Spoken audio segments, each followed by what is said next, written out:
Hey guys, Dan here. Today we're going to be going over isolation and hiding. So, yeah.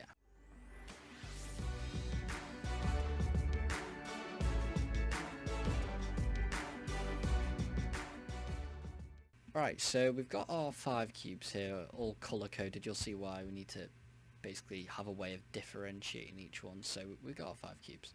And I'm going to show you cool things that, when you're dealing with larger scenes or more complex objects, will come in really handy. So the first of that being is this light bulb down here. There is a key binding for it. It's Alt Q, but you see here this ISO. It's next to the lock. If you're ever stuck looking for it, you can just select an object, spam space, and then where it's flashing in the bottom of your screen. Make sure this is unlocked, by the way. Just to the left of that, here's a light bulb. It's in the same place on 2017, but it just looks a little different. So, but it's in the same place. It's like a square brackets in the new Mac. So yeah, just hit this button and you'll notice that we I've lost all the other cubes, but as you saw me spamming it there, they're all still there. And what it's doing is it's just hiding everything else and letting us work on this. So we could like model this. So let's just just have a bit of fun.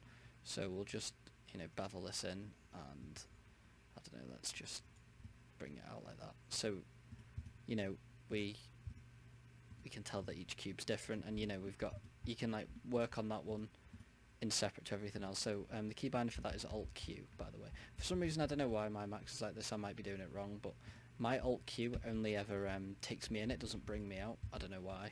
Someone can help me with that. But that's why I hit the light bulb, because there's no point in me learning the key binding because it doesn't seem to bring me back out. Whatever. Either way, Alt Q or the light bulb, and that's how you do that. So another thing we can do is, if we get the blue cube here, we can click and we can hide selection. Now that's different to this because it hides what we have selected.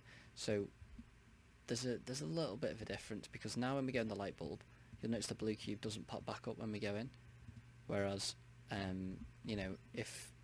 if we were just pressing the light bulb, they do pop back. So where's the blue cube gone? How do we get it back? Good question. And we just want to right click, and you'll see here we have unhide all, and we can just unhide the cube. So let's say we hide, let's select these three cubes here, and we do hide selection. That'll hide them 3 cubes and leave us with these, right? And then we can do hide unselected, and that will get rid of the yellow cube. So what it does is it looks at everything we haven't, let's unhide all, and if we right click and we hide unselected, anything that we don't have selected will basically be hidden. So one cool thing we can do with that is let's hide unselected.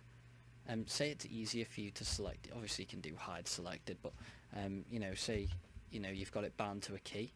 Say you bind hide selection to a key, and you want to hide everything except this, but you've got it bound to a key. Well, what you can do is you can select it, Control I, and then hide selection.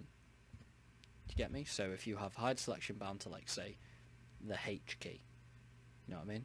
You can just select your cube, and then say you wanted to hide all the other cubes except that one. You just hold Control, press I, it will select everything else, and then you're ready to just hide everything. So that's a cool way of doing that.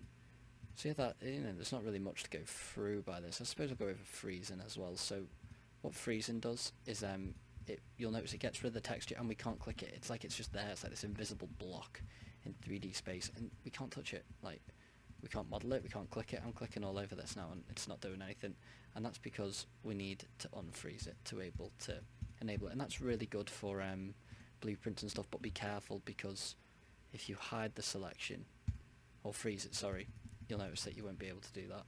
And if you hide unselected, it'll still hide it, so it's still affected by that. One thing you can do though is you can head over here into the top right hand side, and you'll see here under freeze you have several more options, and yeah, you can just sort of play around with these options up here. It's a bit more in depth.